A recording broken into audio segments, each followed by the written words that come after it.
A college student vanished without a trace after leaving her evening class, sparking a massive search across the entire campus. Her friends, family, and authorities desperately searched every corner, but found nothing. But 60 hours later, a campus cat leads security guards to a secluded dumpster behind the dormitories. And what they discover inside sends shockwaves through the entire university community. Subscribe to the channel. Leave your like and comment from which part of the world you're watching, because now I'm going to tell you how all of this happened. Has anyone seen Madison? Olivia asked, her voice echoing through the crowded dining hall. She didn't come home last night. Madison Clark was a 20-year-old junior at Pinewood University in Lakeside, Michigan. She had shoulder-length brown hair that she usually wore in a messy bun. Almost every day she wore her favorite royal blue Pinewood University hoodie. Madison studied biochemistry and lived with her roommate Olivia in a small apartment near campus. The night before, Madison had left Professor Harrington's advanced cellular biology class at 8:35 in the evening.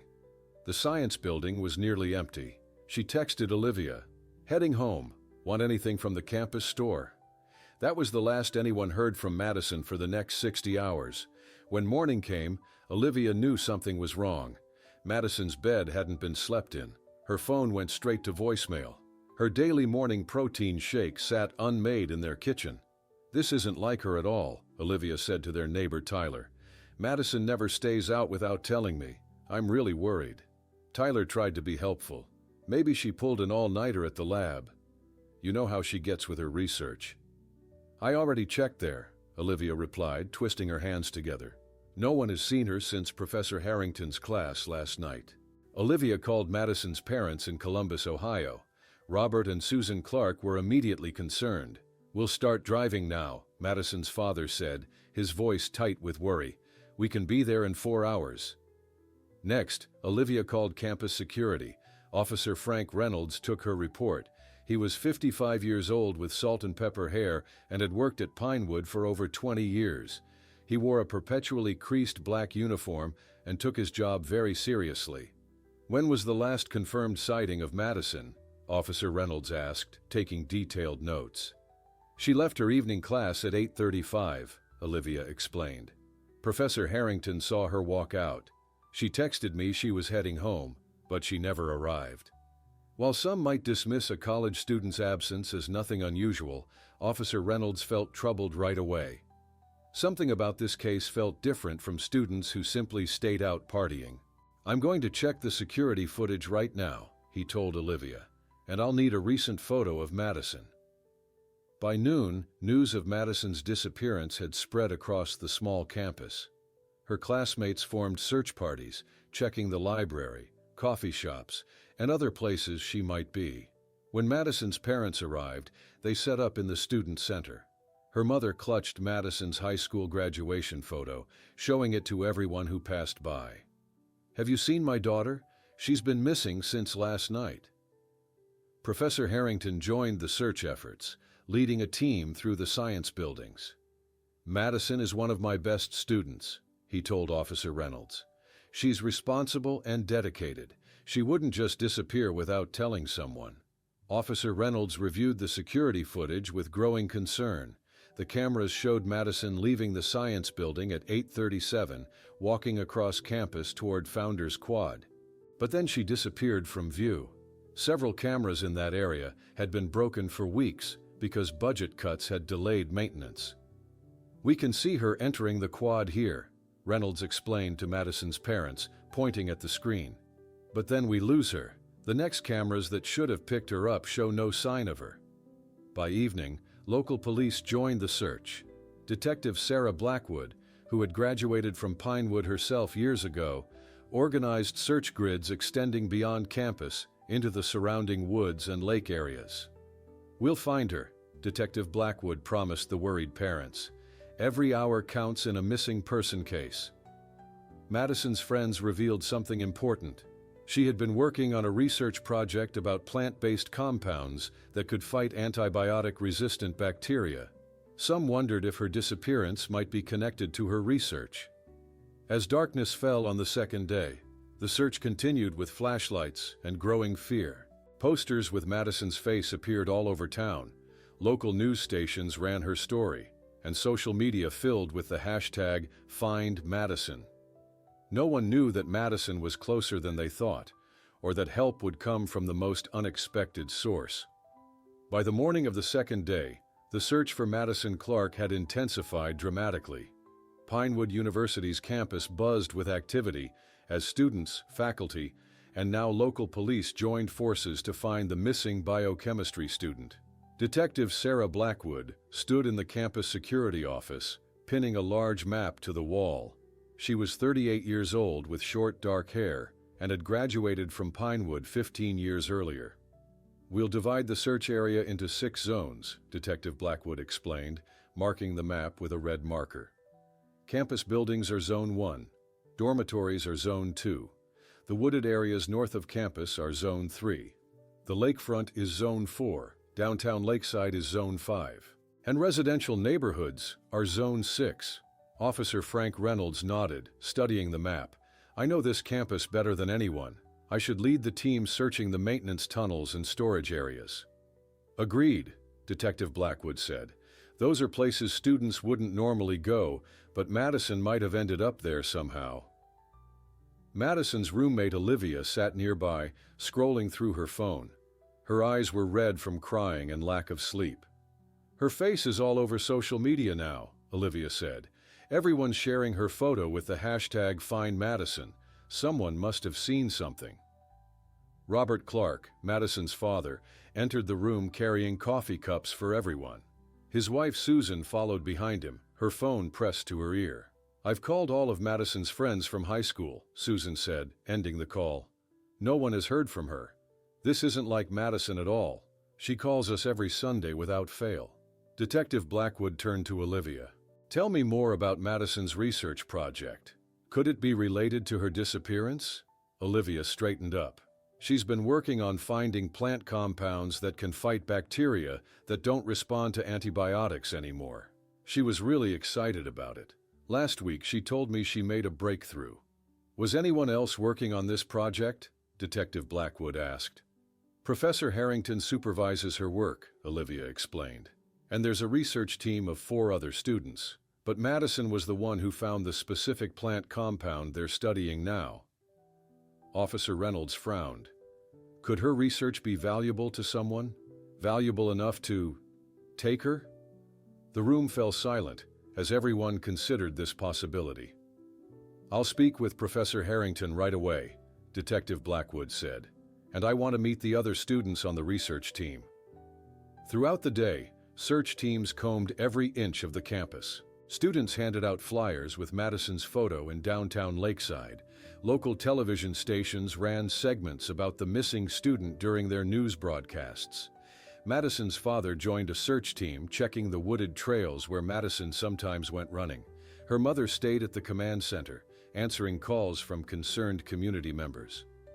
"Someone just reported seeing a girl who looked like Madison at the bus station yesterday morning," Susan told Officer Reynolds, hope in her voice. Reynolds immediately dispatched an officer to check the bus station's security cameras. But like many other leads that came in throughout the day, it led nowhere. By evening, the search teams gathered again to report their findings. "No sign of her in any campus building," one team leader reported. "Nothing along the lakefront either," said another. Professor Harrington arrived at the command center looking exhausted. "Detective Blackwood interviewed me and my research students for hours," he told Officer Reynolds. "I can't imagine our research project having anything to do with Madison's disappearance. It's promising work, but still in early stages." As darkness fell on the second night, Officer Reynolds found himself alone in the security office, reviewing campus security footage for the 10th time. The grainy video showed Madison walking confidently across campus, then disappearing from view near Founders Quad. "What happened in those missing minutes?" he muttered to himself. Suddenly, he noticed something he'd missed before. Just before Madison disappeared from camera view, she seemed to stop and look toward Thompson Hall, the construction site for the new student center. Reynolds grabbed his flashlight and radio. It was past midnight, but he couldn't wait until morning to check this new lead. As he hurried across the dark campus toward Thompson Hall, he didn't notice the orange tabby cat watching him from atop a nearby bench. The same cat that would soon change everything about the search for Madison Clark. Officer Frank Reynolds stared at the security footage showing Madison near Thompson Hall. The construction site wasn't supposed to be on anyone's path at night. As he stepped away from the monitor, his radio crackled. "Reynolds, you still in the office?" came the voice of Officer Parker, the night shift guard. "Just heading out to check something at Thompson Hall," Frank replied. "Something doesn't feel right about this case." "Be careful around that construction site," Officer Parker warned. "It's not properly secured." Frank grabbed his heavy flashlight and headed out into the cool October air. At 55 years old, Frank Reynolds wasn't as fast as he once was, but his eyes missed nothing. His salt and pepper hair caught the moonlight as he walked across the quiet campus.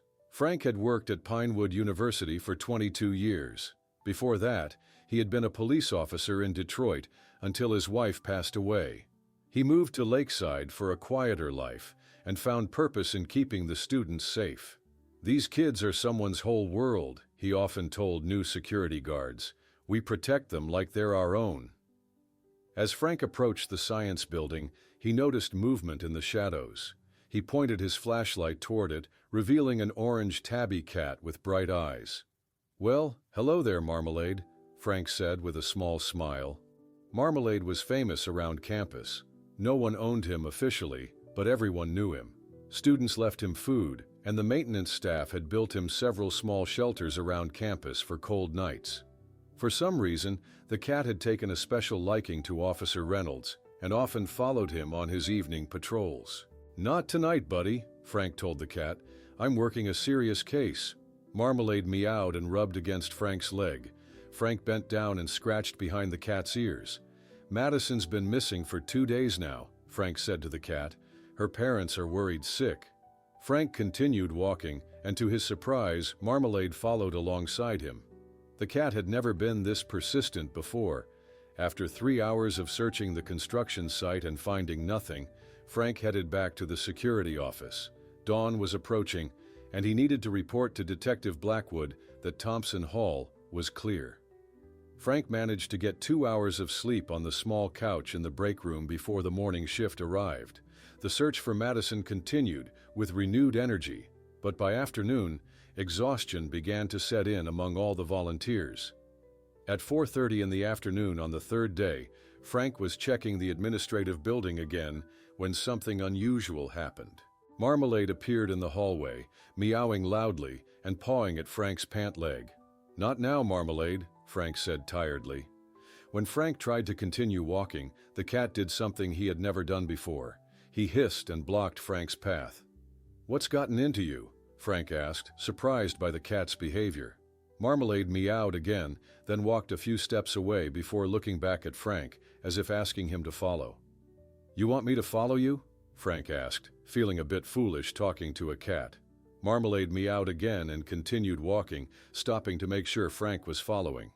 "I must be losing my mind," Frank muttered to himself, but something told him to follow the cat.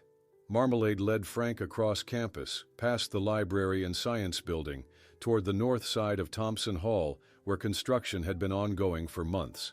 The cat moved with purpose, occasionally looking back to ensure Frank was still following. They reached the construction site, an area blocked off with yellow caution tape and orange barriers. Marmalade slipped through a gap between two barriers. "I can't go in there without checking with the construction crew first," Frank called after the cat. But Marmalade continued to meow urgently, pacing back and forth beyond the barrier. Something about the cat's behavior made Frank decide to investigate. He pushed aside one of the barriers and followed Marmalade deeper into the construction site. The cat led him to a large dumpster partially hidden behind some construction materials. Marmalade stopped there, looking up at Frank and meowing loudly. "What is it, buddy?" Frank asked, shining his flashlight around the area. As he moved closer to the dumpster, his light caught something blue wedged between the dumpster and a half-demolished wall. Frank's heart began to race. He recognized that particular shade of blue. It was the same color as Madison's favorite Pinewood University hoodie.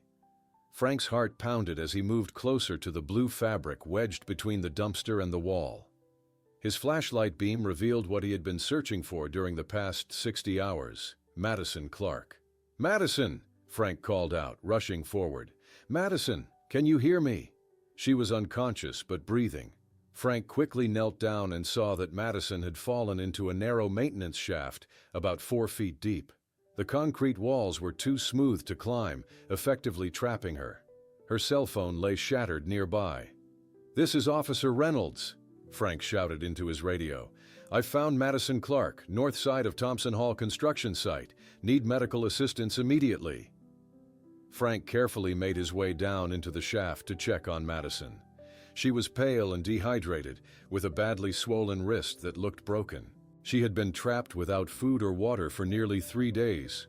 "Madison, you're going to be okay. Help is coming," Frank said gently, checking her pulse. It was weak, but steady.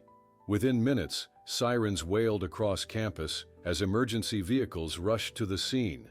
Paramedics arrived and carefully lifted Madison onto a backboard. They immediately started an IV to treat her severe dehydration. "How did you find her?" asked one of the paramedics as they prepared to transport Madison. Frank looked over at Marmalade, who sat watching the scene from atop a stack of construction materials. "You wouldn't believe me if I told you," Frank replied. "Let's just say I had some unexpected help." As the ambulance departed with Madison inside, Detective Blackwood arrived at the scene. "How in the world did you think to look here?" she asked Frank, surveying the narrow shaft. Frank explained about Marmalade's strange behavior and how the cat had led him directly to Madison. Detective Blackwood looked skeptical, but grateful. "I need to secure this area as a potential crime scene," she said, examining the maintenance shaft more closely. "This doesn't look right. That shaft should have been properly covered with safety barriers." Frank nodded. "I was thinking the same thing. This wasn't just an accident." The news that Madison had been found alive spread quickly across campus. Students who had been searching cheered when they heard she was alive. Robert and Susan Clark broke down in tears when Detective Blackwood called to tell them their daughter had been found and was on her way to Lakeside Memorial Hospital. "Is she okay? Can we see her?" Susan asked through tears. "She's being treated for dehydration, a possible concussion, and what looks like a fractured wrist," Detective Blackwood explained. "But the doctors expect her to make a full recovery. You can meet her at the hospital." Back at the construction site, Frank remained behind with the crime scene technicians. He watched as they photographed the area and collected evidence. The maintenance shaft showed no signs of proper safety measures. No barriers, no warning signs, nothing that should have been standard at any construction site. "Officer Reynolds," called one of the technicians, "we found something you should see." The technician handed Frank a small plastic ID card that had been found near where Madison fell. It belonged to James Wilson, Vice President of Operations at Pinewood University, the person responsible for overseeing all campus construction projects. "I think we need to have a conversation with Mr. Wilson," Frank said, bagging the ID card as evidence.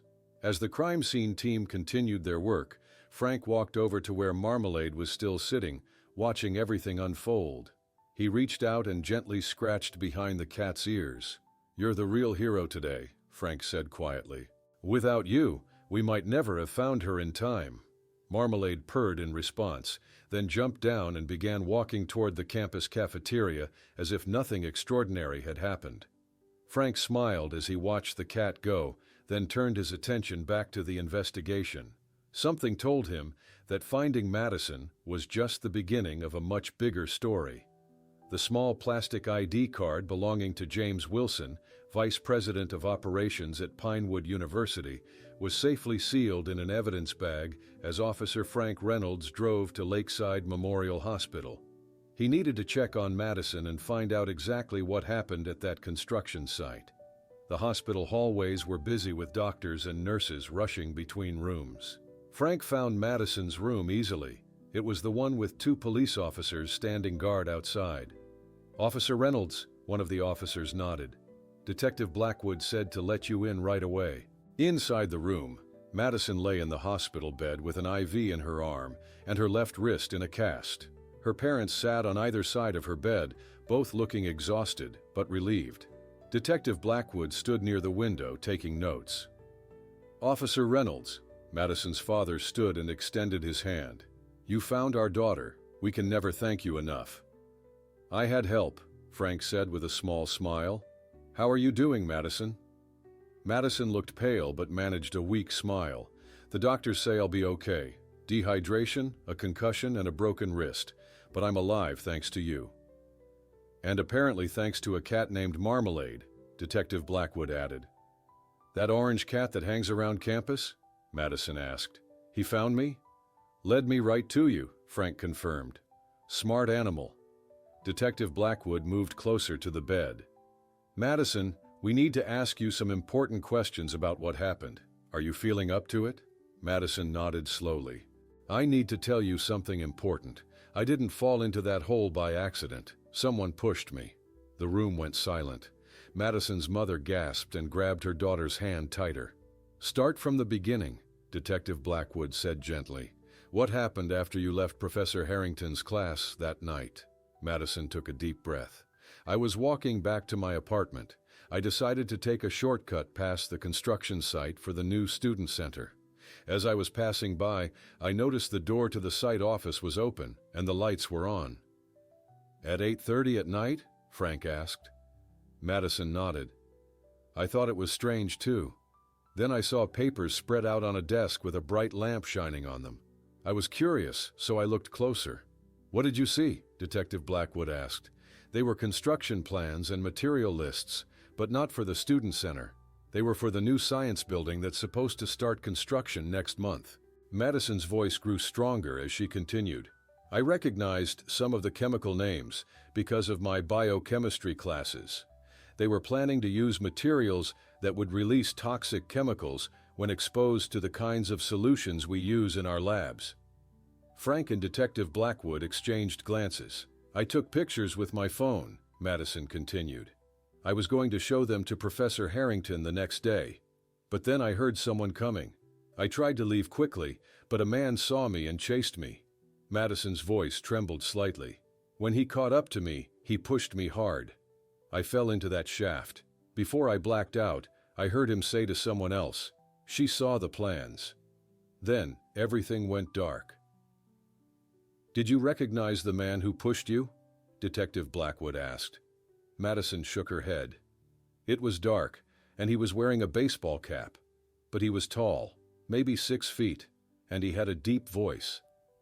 "Your phone was shattered when we found you," Frank said. "But our tech team might be able to recover those photos."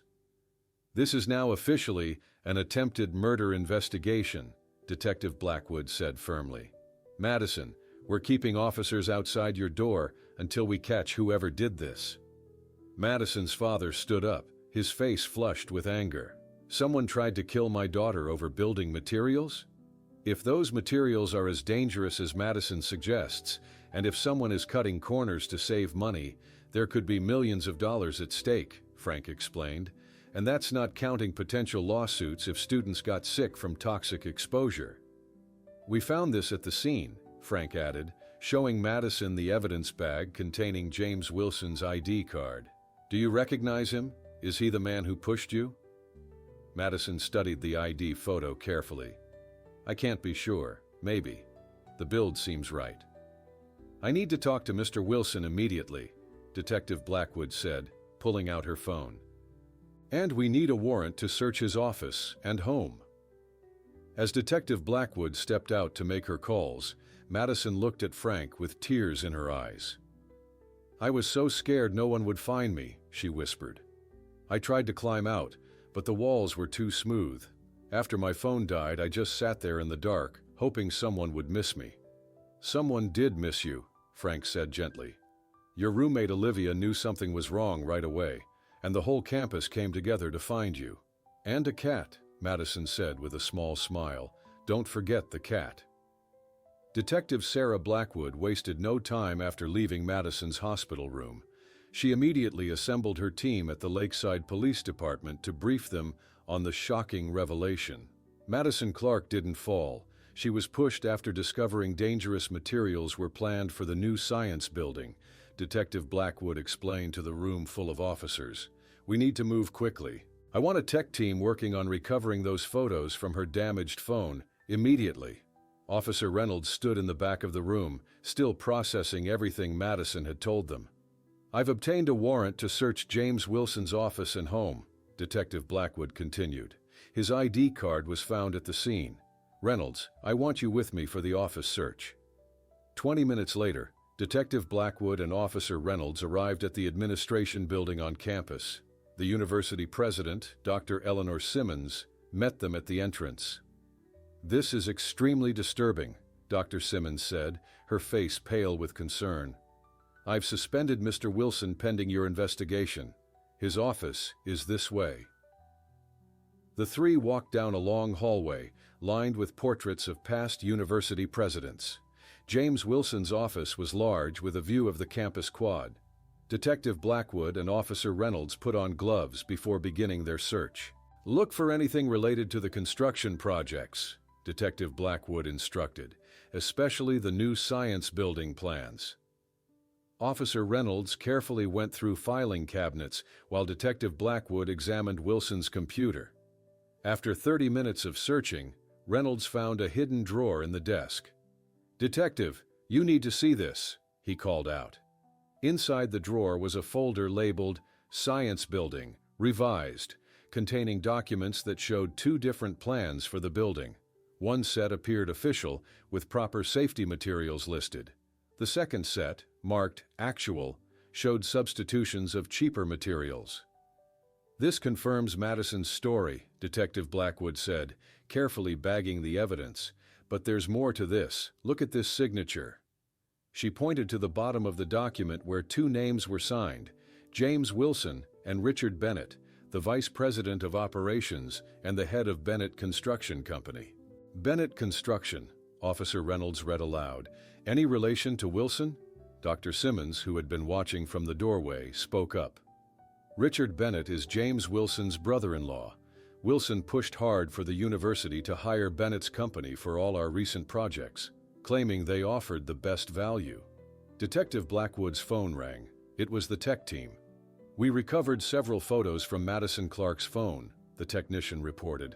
They clearly show the same documents you just found, plus emails between Wilson and Bennett discussing how to hide the material substitutions from inspectors. We need to bring both men in for questioning immediately, Detective Blackwood said after ending the call. Dr. Simmons, has Wilson shown up for work today? No, and he's not answering his phone, Dr. Simmons replied. What about Richard Bennett? Officer Reynolds asked. Dr. Simmons made a quick call. According to campus security, his construction trailer is locked and none of his crew has seen him today. Meanwhile, at the hospital, Professor Harrington visited Madison. He sat beside her bed, looking both relieved and troubled. Madison, I'm so sorry this happened to you, he said. I've been reviewing what you told the police about those building materials. And? Madison asked. You were right to be concerned, Professor Harrington confirmed. The chemicals they plan to use could create the perfect breeding ground for the exact bacteria your research is fighting against. Madison's eyes widened. So not only would students be exposed to toxic chemicals, but also potentially dangerous bacteria. Exactly, Professor Harrington nodded. Your research on plant compounds that fight antibiotic-resistant bacteria is even more important now. This could have been a serious health disaster for the entire university. Just then, Madison's roommate Olivia burst into the room, carrying Madison's laptop. You need to see this, Olivia said breathlessly. It's all over the news. They just arrested Richard Bennett trying to board a flight to Mexico, but James Wilson is still missing. As they watched the news footage of Richard Bennett being led away in handcuffs, Officer Reynolds called Detective Blackwood. We found Wilson's car abandoned at the train station, he reported, but according to the station manager, he never boarded any train. He's still out there somewhere. News of Madison's rescue spread quickly across Pinewood University. Students who had spent days searching gathered in the main quad, hugging each other and sharing their relief. The morning sun shone brightly, as if celebrating Madison's safe return. In her hospital room, Madison was finally able to eat solid food after days without nourishment. Her parents sat beside her bed, watching her with protective eyes. "The doctor says you can go home tomorrow," Susan Clark said, gently touching her daughter's hair. Madison nodded, taking small bites of toast. "I want to thank everyone who looked for me, especially Officer Reynolds. And don't forget Marmalade," her father added with a smile. As if summoned by his name, a story about the heroic orange cat appeared on the local news playing on the small television in Madison's room. "This is Kelly Martinez reporting live from Pinewood University," said the reporter, standing in front of the security office. In an amazing twist to the Madison Clark rescue, campus security officer Frank Reynolds was led to the missing student by a campus cat named Marmalade. The camera panned to show students gathered around a large orange tabby, offering treats and gentle pets. "That's him," Madison said, pointing at the screen. "That's the cat who saved my life." Across campus, Marmalade was enjoying his newfound celebrity status. Students from the veterinary program had set up a special checkup station near the security office. "He's in perfect health," said veterinary student Jasmine Chen after examining the cat. "Just a bit overweight from all the campus treats." "He deserves every one of those treats now," said another student. "He's a hero." Officer Frank Reynolds watched from his office doorway, smiling at the scene. His phone rang. It was Detective Blackwood. "Reynolds, good news. We found Wilson hiding at his sister's cabin near Lake Superior. He's in custody now and talking." "What's he saying?" Frank asked. "He's blaming everything on Bennett, claiming he was forced to go along with the scheme," Detective Blackwood explained. "But we have emails proving they were equal partners. They were cutting corners on all campus buildings for the past 3 years, not just the science building." "Any news on when Madison can come back to campus?" Frank asked. "Doctors say tomorrow. The university president wants to welcome her personally." Detective Blackwood paused. "By the way, the mayor wants to give you a commendation for finding Madison." Frank shook his head. "I just followed a cat. Give the award to Marmalade." Later that afternoon, the Pinewood University Board of Trustees held an emergency meeting. They voted to create new safety rules for all campus construction projects and promised complete transparency going forward. "We also want to establish the Madison Clark Whistleblower Scholarship," announced Dr. Simmons, the university president. "It will be awarded annually to students who demonstrate ethical leadership." News cameras recorded the announcement, broadcasting it live. Madison watched from her hospital bed, embarrassed by the attention, but proud that her ordeal might help other students. "I don't need a scholarship named after me," she told her parents. "I just want to get back to my research." "Speaking of which," her father said, "Professor Harrington called. He said your research project is getting special funding from some science foundation that heard your story." Madison's eyes lit up. "Really? That's amazing. We can expand our testing to more bacterial strains now."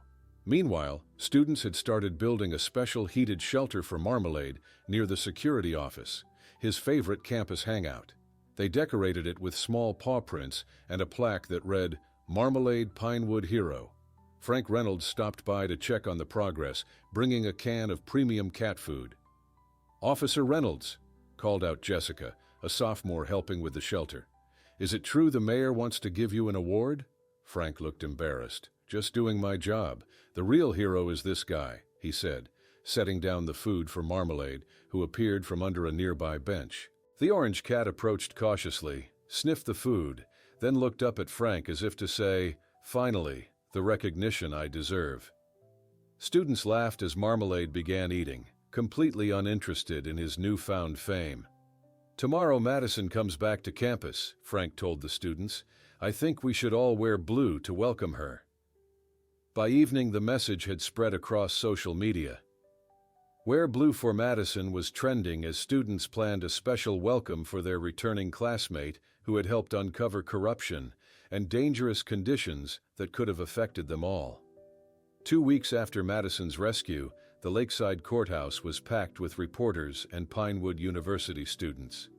James Wilson and Richard Bennett sat at the defendant's table in dark suits, looking nervous as they waited for the preliminary hearing to begin. Madison sat with her parents in the front row. Her cast was decorated with signatures from friends and well-wishers. Officer Frank Reynolds sat directly behind her. "Are you ready for this?" Frank asked gently. Madison nodded. "I need to tell everyone what they did." The bailiff called the court to order. All rise for Judge Patricia Martinez. Judge Martinez, a stern woman with silver-streaked hair, took her seat and reviewed the charges. James Wilson and Richard Bennett, you are charged with reckless endangerment, fraud, attempted involuntary manslaughter, and corruption. How do you plead? Not guilty, Your Honor, they answered in unison. The district attorney, Michael Torres, called Madison as his first witness. She walked slowly to the witness stand, her injured wrist still healing. "Miss Clark, please tell the court what happened on the night of October 12th, Mr. Torres said. Madison took a deep breath. "I was walking home from my evening class. I passed by the Thompson Hall construction site and noticed the site office was open with lights on. I saw documents on the desk showing plans for the new science building." "What did you notice about these plans?" Mr. Torres asked. "They showed that cheap, dangerous materials would be used in labs where students work with chemicals," Madison explained. "I took photos with my phone because I knew it was wrong." "Then what happened?" the district attorney prompted.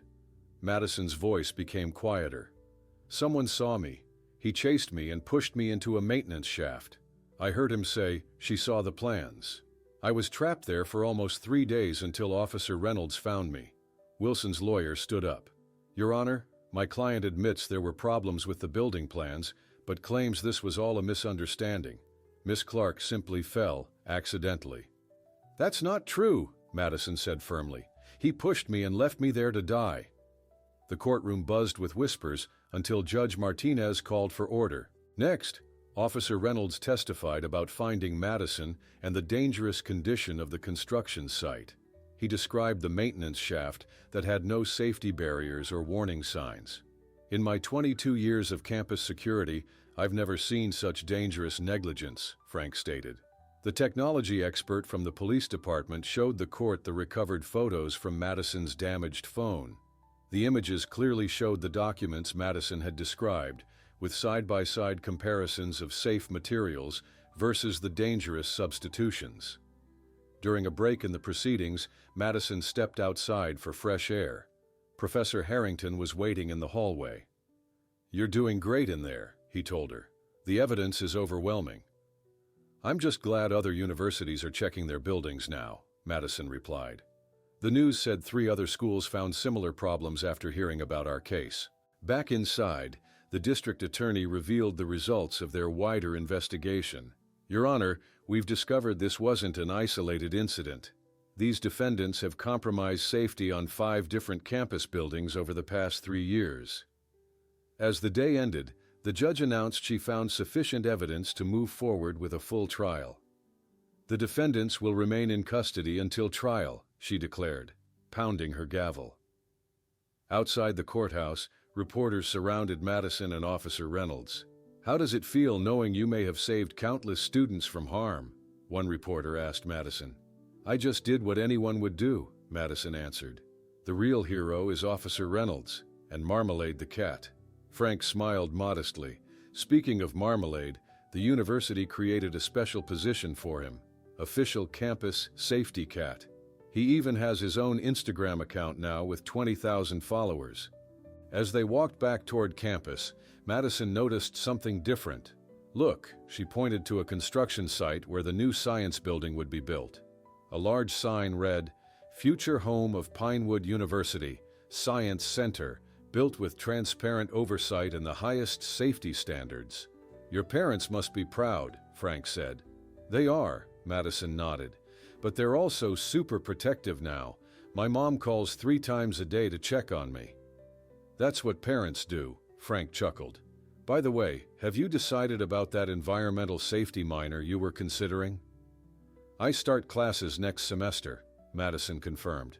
"After everything that happened, I want to make sure buildings are safe for everyone." As they reached campus, A group of students wearing blue Pinewood University shirts waved to Madison. Since her rescue, wearing blue on Wednesdays had become a campus tradition, a reminder of speaking up when something is wrong. 3 months after her ordeal, Madison sat in the campus coffee shop stirring her hot chocolate. The cast on her wrist had been removed 2 weeks earlier, though she still felt an ache when rain was coming. "I can't believe how much has changed," Madison said to Officer Reynolds, who sat across from her at their regular Thursday afternoon meetup. "For the better, I'd say," Frank replied, sipping his black coffee. "The new safety protocols are in place, and construction on the science building is proceeding with weekly inspections." Madison smiled. "And my research is going better than ever. Professor Harrington and I are making real progress with those plant compounds." Their conversation was interrupted when Marmalade jumped onto the empty chair beside them. The orange cat had grown slightly plumper from all the treats students gave him, but he still maintained his dignified demeanor. "Hello there, hero," Frank said, scratching behind Marmalade's ears. The cat purred loudly in response. Outside the coffee shop window, Madison could see students walking to class. Many wore blue items on Thursdays now, a tradition that had started after her rescue. "Did you decide about that guest lecture for the engineering department?" Frank asked. Madison nodded. "I'm doing it next week. They want me to talk about the importance of ethical construction practices and how to recognize dangerous materials." "You'll be great," Frank assured her. "You know more about chemical safety than most of the professors now." After finishing their drinks, Madison and Frank walked across campus together. The spring sunshine felt warm on Madison's face after the long winter months. They passed by the construction site for the new science building. Unlike the secretive atmosphere that had surrounded previous projects, this one featured a large viewing window where students could watch the progress and see posted material safety sheets. "Look at that!" Madison pointed to a sign that read, "Future Home of the Madison Clark Research Laboratory." Frank smiled. "Well deserved. Your research is going to help a lot of people." "I couldn't have done any of this without you," Madison said seriously. "Or Marmalade." As if on cue, the orange cat trotted ahead of them, leading the way toward the biology building where Madison had her afternoon lab session.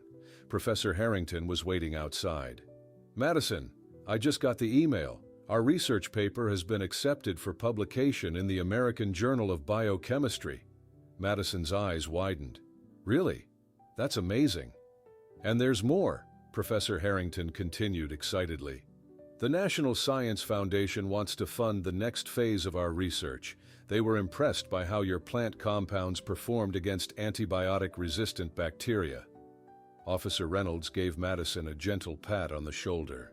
"I should get back to my rounds." "Congratulations on the publication." "See you next Thursday?" Madison asked. "Wouldn't miss it," Frank replied with a smile. Later that afternoon, Madison visited the small memorial garden that had been planted near where she had been found. Students had placed a stone bench there with a simple plaque, "Speak truth even when no one is listening." Madison sat on the bench, taking a moment to reflect. Her phone buzzed with a text from her mother. "Just checking in. Love you." Since the incident, Madison had grown closer to her parents, calling them regularly instead of just on Sundays. They worried more, but they also expressed how proud they were of her courage. As Madison headed to her environmental safety class, her new minor, she passed a group of freshmen being given a campus tour. The guide was pointing to the paw print markers embedded in the sidewalk that formed Marmalade's path. "And this is where our campus cat led Officer Reynolds to find a student who had been trapped for 3 days, the guide explained. "It's a reminder that heroes can come in unexpected forms." Madison smiled to herself as she continued walking. The small piece of her torn blue hoodie remained framed on her wall in her apartment, a reminder of what she had endured and overcome. That evening, as Madison worked on her research in the lab, she felt a sense of purpose stronger than ever before. What had started as the worst experience of her life had transformed into something meaningful. Safer buildings, important research, and a community that had come together to protect its own. 1 year after Madison's rescue, Pinewood University's campus buzzed with excitement. Hundreds of students, faculty, and community members gathered outside the newly completed science building. A large blue ribbon stretched across the entrance. Madison stood next to the university president, Dr. Simmons, waiting to cut the ribbon. She wore a new blue Pinewood University sweatshirt, a gift from her classmates to replace the one torn during her ordeal. "Are you ready for this?" Dr. Simmons asked with a smile. Madison nodded, looking at the crowd. Her parents beamed proudly from the front row. "I never expected to be doing something like this when I started college." Dr. Simmons stepped to the microphone. "Today, we celebrate not just a new building, but a new commitment to safety and integrity at Pinewood University. None of this would have been possible without the courage of one student who spoke up when she saw something wrong." The crowd applauded as Madison was handed a large pair of scissors. She cut the blue ribbon, and everyone cheered. Inside the new building, Madison led her parents to a special door marked Madison Clark Research Laboratory. "I still can't believe they named it after you," her mother said, wiping away a tear. "Mom, don't start crying again," Madison laughed, pushing open the door to reveal a state-of-the-art laboratory. Professor Harrington was already inside, arranging equipment. "The perfect place to continue our work on plant-based antibiotics," he said. "Your graduate school applications must be rolling in by now." "They are," Madison confirmed. "I've been accepted to 5 programs, but I'm staying here at Pinewood for my PhD." Later that afternoon, Madison stopped by the security office. Officer Reynolds was cleaning out his desk, putting his belongings in a cardboard box. "It feels strange to be retiring," he said when he saw Madison. 23 years at this desk." "The campus won't be the same without you," Madison replied. "At least you'll still be around as a safety consultant." Frank nodded. "2 days a week. The rest of the time I'll be spoiling my grandkids." "And who will Marmalade follow around now?" Madison asked. "Speaking of which," Frank smiled, pointing outside where the orange cat sat watching them through the window. Madison laughed. "He's making sure you don't forget your goodbye treats." That evening, Madison joined a group of freshman students in the main quad. As part of the new student orientation, Madison had been asked to share her story. "This is the pumpkin path," she explained, showing them the paw print markers embedded in the sidewalk. "It follows the route Marmalade took when leading Officer Reynolds to find me." "Were you scared?" asked one freshman girl. "Terrified," Madison admitted, "but I also knew I had to tell someone about those dangerous building materials. Sometimes doing the right thing is scary, but it's always worth it." After the tour, Madison walked back to her apartment alone. She passed the spot where she had been trapped a year ago. Now it was a small garden with flowers and a bench. She sat down and looked up at the stars. Her phone buzzed with a text from Olivia. "Don't forget we're meeting at the coffee shop tomorrow to celebrate your research grant." Madison smiled. Her life had changed so much since that October night. Her research on plant compounds that fight antibiotic-resistant bacteria had received national attention. The safety standards she helped establish at Pinewood were being adopted by universities across the country. As Madison stood to leave, she noticed Marmalade sitting nearby, watching her with his mismatched eyes. "Coming to check on me?" she asked the cat. "I'm okay now, thanks to you." The cat blinked slowly, then trotted away toward the security office where his heated shelter waited. The next morning, students across campus wore blue for the annual Courage Day celebration. Blue banners hung from buildings with messages about integrity and speaking up against wrongdoing. Madison joined Officer Reynolds for their final Thursday coffee meeting before his retirement. "To new beginnings," Frank said, raising his coffee cup. "And to unexpected heroes," Madison replied, glancing at Marmalade, who lounged in a patch of sunlight nearby. As they talked, Madison realized that her traumatic experience had ultimately led to something powerful. Not just safer buildings and important research, but the knowledge that one person's courage can truly make a difference.